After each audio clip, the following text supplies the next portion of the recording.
It gives me great pleasure in welcoming you all to this wonderful session of our very popular GIIS Leadership Lecture webinar series with none other than our esteemed guest. Today, he will be talking on the topic of accelerating school education transformation during the COVID pandemic, which are affecting not only education system but an entire economy of the world.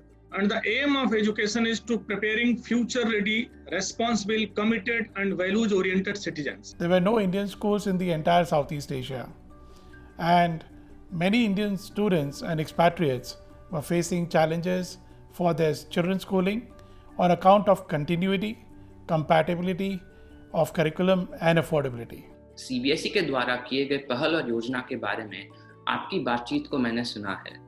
शिक्षा के भविष्य के बारे में आपका विचार सुनकर मेरे मन में भी कुछ विचार उत्पन्न हो रहे हैं, जो मैं विनम्रता पूर्वक आपके साथ बांटना चाहूंगी। वर्तमान शोध के आधार पर विशेषज्ञों का मानना है कि कोविड-19 महामारी 1 से 2 साल तक और खिंच सकती है। This is a golden opportunity for education. The world will overcome with all these problems very soon.